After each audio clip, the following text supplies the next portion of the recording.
ही तुम्ही सही करून द्या मला पहिल्यांदा. देतो की. हा. तुमचे सगळे डिटेल्स द्या आणि सही करा. तुमचं डीआरएल लायसन्स पण दाखवा. बँक हा एम्प्लॉई मग कंपल्सरी आहे ना डीआरएल लायसन्स. वगैरे लायसन्स आम्हाला फोटोकॉपी घेऊन जाणं वगैरे असं काही कंपल्सरी नाही. इकडे सांगून बोला. मी इकडे सांगतो, बँकेचं काहीच माणूस आहे. अडचण हा, नाही. सांगा ना. तो वाटलाच तर गुगल सर्च करून बघा आरबीआयचे गाईडलाईन्स काय आहेत. आणि आरबीआयचे गाईडलाईन्स जर तुम्हाला माहित असतील तर मला हेही तुम्हाला विचारायचंय की तुम्ही जे ड्यू डेट आहे ड्यू डेट मध्ये पैसे भरणं बंधनकारक आहे का नाही. त्याच्यासाठीच हो का नाही? तसं त्याच्यात अहो ऐका ना ऐका ना, साहेब. मी तुमचं एवढं ऐकून घेतोय. मी ऐकतोय तुम्हाला ना. तुम्हाला माझं ऐकून मी घ्यायचं काय नाही म्हणतो का? तुम्हाला आता सध्या मी हे 26/8 बँकेला स्पीड पोस्टचे लेटर पाठवलेलं आहे. लेटर म्हणजे लेखी दिलंय बँकेला की माझी परिस्थिती काय आहे, मी 6 महिने पैसे भरू शकणार नाहीये. याच्याबद्दल तुम्हाला काय माहिती आहे का? इथं स्पीड पोस्टचा ट्रॅक नंबर आहे. ओके, हे या तारखेला पाठवलं, या तारखेला डिलिव्हर झालं तुमच्या ब्रांचमध्ये. ओके, रजिस्टर ब्रांचमध्ये तुमच्या हे मी पाठवलेलं आहे. हे सगळं लिहिलं, हे वाचा, सही करून द्या मला त्याच्यामध्ये छानपैकी.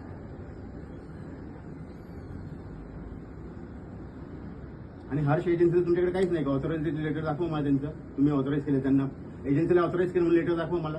तुम्हाला मेलवरती येतच आहे सर. काही झालं नाही दर पाहिजे. महिन्याच्या 1 तारखेला आपण एजन्सी चेंज झाल्याच्या नंतर एजन्सीचं नाव, तुमच्या मॅनेजरचं दाखवा ना नाव, मला. तुमच्या नाही येते. executiveचं नाव, सगळं मेलवरती आपण तुम्ही आता पाठवतो. प्रत्यक्ष बँकेत ना आलात ना. मी तुम्हाला सांगतोय मग ते तुम्ही ऐकूनच घ्यायला तयार नाही. वाचा ठीक आहे. काय ऐकून घ्यायला तयार नाहीये? इंटिमेशन लेटर मला साईन करून द्या पहिल्यांदा. नंतर बोलू आपण पेमेंट कधी होणार आहे, कसं होणार आहे, कधी होणार आहे, काय होणार आहे, सेटलमेंट करायची, काय करायची, काय नाही करायची, सगळ्या गोष्टी. आणि विदाऊट एजन्सी लेटर, एजन्सीचा माणूस घेऊन आले तुम्ही समोर, ज्याच्यामध्ये आय कार्ड नाहीये, काय नाही, अशी लोक घरी येणार.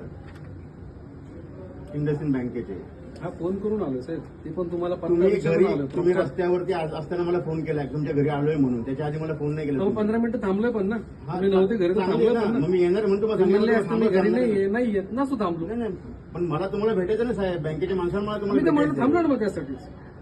फोन केला नाही हे तुम्हाला सांगतोय मी. तुम्ही घरी यायच्या आधी इंटिमेशन दिलेलं नाहीये. ते वाचा, सही करा शांतपैकी मस्त, मग आपण बोलू पेमेंटचं काय काय आहे. अडचण नाही. करा सही. खाली गेलं रे. नाही नाही नाही, हे आणा ना, हे काय आहे? आता नका ते खाली पाठवू. मी आता खाली ठेवतो ना. हा खाली ठेवा. टेबल देऊ का तुम्हाला? टेबल स्टूल नको, पेन असेल तर द्या. चालेल नाही चालेल माहिती नाही. पेन पण चालेल. देतो हे घ्या पेन.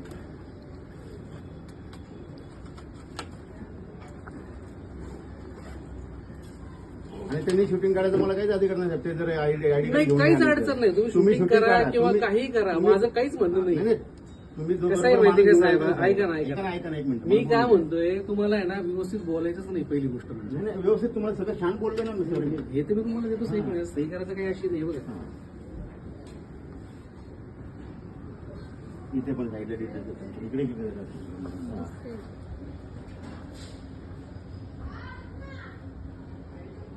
फुल फॉर्म लिहा ना साहेब. डीएम नाही करणार मला पण.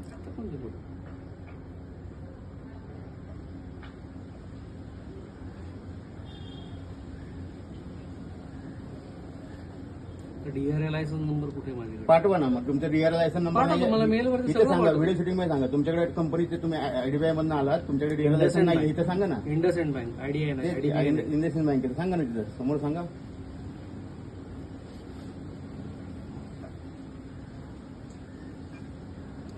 इथे सांगा तुम्ही आता काय बोलले, तुमच्याकडे डीआर लायसन नाही येते, इथे सांगा. डीआरए लायसन्सची कॉपी माझ्याकडे हँडी नाहीये. डीआरए नंबर मला काढावा लागेल. आणि बँक एम्प्लॉई असताना हे रिकामी विनाकारण हॅरेसमेंट केली जाते. काहीच हॅरेसमेंट नाही साहेब. हॅरेसमेंट काय विषय आहे? Harassment तुम्हाला नाही तर काय? लेखी सगळ्या गोष्टी Harassment देतो नाही. साहेब. आपण कशासाठी बोल, आपण काय ऐका बोलायला ना, लागलोय? तुम्ही कशासाठी आला? मी काय म्हणते तुम्हाला लिगल दाखवतो तुम्हाला साहेब. काय मी बोलायला बँकेला लागलोय? ऐका ना, हॅरेसमेंट मी काय करू? फोन हे कर. कागद काय बोलतोय साहेब? तुम्ही आता तुमचा लॅपटॉप उघडा. ऐका ना, मी ऐका ना साहेब, तुमचा लॅपटॉप उघडा, इथं नंबर टाका. तुमच्या इंडसइंड बँकेला गेलेला आहे ना तुम्ही. इंडसइंड बँकेच्या तुम्ही जनरल मेल आयडीवर पाठवा. बरोबर? मेल आयडी नाही. इंडसइंड बँकेच्या मुंबईच्या ऑफिसला मुंबईच्या ऑफिसला पाठवलं. बरोबर? हा. मुंबईचं ऑफिस दर महिन्याला जेव्हा मॅनेजर चेंज तुमचं नाव लिहिलंय तेव्हा तिथे. प्रत्येक नाव नाही लिहिलं. नाव नाही लिहिलं. नाव लिहा. तुमचं नाव लिहा.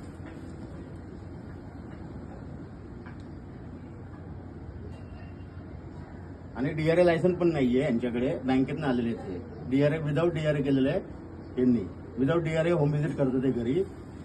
आणि आठवणीनं टाकायचं सगळं, जे ग्रुपला मीडियाला कुठे जिथे तुम्ही टाकणार आहे, हो. तिथे आठवणीनं व्हायरल टाकायचं. होणार साहेब. नाही, व्हायरल होऊ देत. व्हायरल करायचंच आहे. व्हायरल करायचं मला त्याच्या बाबतीत काहीच म्हणणं नाहीये की जशी लोकांना वाटतं की बँकेची लोक लोकांना त्रास देतात ना, नाही, नाही, नाही, तर बाकीचे लोक आम्ही सुद्धा पुन्हा- बँकेच्या लोकांना काय आणि कसा त्रास देतात हेही लोकांना कळायला पाहिजे. इंटिमेशन लेटर यांनी साईन केलेलं आहे. आता तुमचा प्रश्न विचारा काय आहे. धन्यवाद. काय झालं आपलं तुमचं डीआरए काय नाहीये साहेब? मला सांगा डीआरए काय लिहिलं तुम्ही? डीआरएचा जो लेटर आहे तुम्ही आरबीआयला देणार. मी आरबीआयला मेल करणार की नाही? नाही नाही नाही आरबीआयला मेल नाही करणार. मला मी आरबीआयला मेल करणार की नाही? तुमचं डीआरए नाही, ऐका ना. लायसन्स डीआरएचं मी लायसन्स आरबीआयला करेल. कस्टमरला आता अमेरिकेत दाखवणं जाऊन करेल. बंधनकारक नाही. डीआरए लायसन्स कस्टमरला हा, दाखवणं बंधनकारक नाहीये. डीआरएचं लायसन्स कस्टमरला दाखवणं बंधनकारक नाही. नाही. दुसरी गोष्ट, आता जे तुम्ही करणार आहे ना मेल व्हिडिओ जे काही तुम्ही टाकणार ते आरबीआयला टाका. मी आरबीआयला उत्तर देऊ. मी बँकेचा माणूस, मी एजन्सीचा माणूस नाहीये. पहिली गोष्ट मला बरोबर. माहिती आहे. आता दुसरी गोष्ट, जुलै महिन्यापासून तुम्ही जे पेंडिंग पैसे आहेत ते का भरले नाही? तुम्हाला लेटर मध्ये दिलं ना बँकेच्या नाही. माझी परिस्थिती खराब आहे. जेनेरिक मेल आयडी सांगतो. जेनेरिक मेल आयडी वरती मेल करणं हे उत्तर नाही असायचं. मेल आयडी वरती नाही पाठवलेलं साहेब. मी स्पीड पोस्टने कुरिअर काहीच अडचण नाही. दर महिन्यात माणूस बदलतो, दर महिन्यात मॅनेजर बदलतो, दर महिन्यात मॅनेजर दर महिन्यात मॅनेजर बदलतो, दर महिन्यात तो तुमचा एजन्सी problem चेंज आहे. होते. माझ्याकडे साधारण एवढ्या सगळ्या बँकेचे हे पेमेंट करणं बाकी. बरं. मी मल्टिपल लोन मध्ये अडकलो. ते तुम्हाला फोटो वाटत असेल तर हे पण. हे सगळे पोस्ट आयडी बँकेची नावं सगळी खूप सारं आणि तुम्हाला सांगायची पण गरज नाही. इंडस्ट्रियल बँकेने माझी सिबिल बघितल्यावरतीच मला कार्ड दिले. मला बोलू द्या एक कस्टमर मिनिट. ऐका ना. कन्सेंट कोणतीही बँक कोणाचाही सिबिल काढू शकत नाही आणि काढतही नाही. ऐका ना, मला बाकीच्या बँका फोन करून सांगतात तर तो त्यांचा प्रश्न आहे. इंडसइंड बँक अनऑथराइज्ड काम करत माझं नाही. सांगायचं काम काय आहे, माझ्यावरती मल्टिपल लोन चालू आहे. ठीक आहे, बरोबर, त्याच्यामध्ये मी अडकलेलो आहे. ठीक आहे. जशी मला शक्य होईल तशी मी सेटलमेंटला येईल तुमच्याकडे. मग तुम्ही स्वतःहून येणार असं हा, म्हणता? मी स्वतःहून फोनवरती तुमच्या संग बोलू शकतो. तुम्ही जर कनेक्ट असाल माझ्या बरोबर तर. कारण का एक बँक नाही, खूप बँक आहेत. ठीक आहे ना सर, तुमची बँक भरपूर आहे, तुम्हाला बाकीच्या बँकांमध्येही मदत करू असं काही नाहीये. चांगली पण तुम्ही गोष्ट. कसं तुम्ही व्यवस्थित बोला, व्यवस्थित वागा, आपण तुम्हाला सगळे हेल्प करू. माझा 20% माझा 30% जे काय असेल ना, माझं जे आपण बोलणं आहे ना, तुम्हाला असं settle साहेब करू. मी तुमचं बोलणं मी चेंज करू शकतो का? मग तुम्ही मला काय म्हणायचं? नरेंद्र तुम्ही मोदी एका- साहेबांचं एका जे track भाषण ने जे जायला टोन पाहिजे. आहे, मी ट्रॅकनेच चाललो ना. मी तुम्हाला काय वायफाय काय गोष्टी दाखवल्यात का? बरं, मग आता याचं तुम्ही म्हणताय तुमच्या बाकीच्या बँकांचे पण डिफॉल्ट आहेत, मग त्यात तुम्ही कुठली सेटलमेंट केली का त्याची? सेटलमेंट चालू आहेत माझे बँकांसोबत. कुठलं लेटर आहे का तुमच्याकडे? काय सेटलमेंट केलं नाही ते तुम्हाला कशासाठी दाखवू ना? याच्यासाठी दाखवायचंय की समजा त्या बँकेने तुम्हाला ज्या पर्सेंटेजने सेटलमेंट दिली असेल त्याच्या खाली आपण प्रयत्न करू. तुम्हाला मी आता दाखवू शकतो लेटर. तुम्हाला व्हॉट्सअपला स्टेटस पाठवू. व्हॉट्सअपला पाठवून द्या, माझा नंबर आहे तुमच्याकडे, तुमचा मला नंबर ते सांगा पाठवून काय? द्या. 721 7218 957 957 047. मला तुमचं क्लासचं लेटर ते पाठवून द्या. त्याचं जे काही पर्सेंटेज असेल त्या पर्सेंटेजमध्ये आपण प्रयत्न करू, म्हणजे जेणेकरून काय तुम्हाला त्याच्यामध्ये व्यवस्थित करता येईल सेटलमेंट. ठीक आहे. पण जर कोणी दिला असेल 25%, तुम्ही मला फोन करा. मग आपण बघू कसं काय करायचं सेटलमेंट वगैरे. तुम्हाला जे काही गोष्टी सांगितली ते रिअल फॅक्ट सांगितले. तुम्हाला सिबिल चेक करता येतं कोणा, तर मला तुम्ही म्हणता नाही येत, तुमच्या बँकेला येत नाही. पण इंडस्ट्रियल बँकेसाठी माझ्याकडे जे काही लेटर्स आहेत कमी मध्ये ते तुम्हाला मी शेअर करतो. हा, आणि मग तुम्ही त्याच्यामध्ये जे काय होतं lowest का असेल बघा. त्याच्यामध्ये आपण त्याच्यामध्ये 100% मला याच्यामध्ये करून बाहेर पडायचं पहिली गोष्ट. मला तुम्हाला ऍडिशन करायची काही गरज नाहीये. कारण की मला सगळ्या गोष्टी येत आहे तुम्हाला दाखवलं. हे काय आवडतं काही फील पाहिजे नाही केलं. कसं आहे माहिती आहे का? मला तुमची पण गोष्ट कळते की तुमच्या आधी याचे बॅड एक्सपिरियन्स झाले असतील, मी त्याला नाही म्हणत नाही. पण नाही. प्रत्येक जण सारखा नसतो.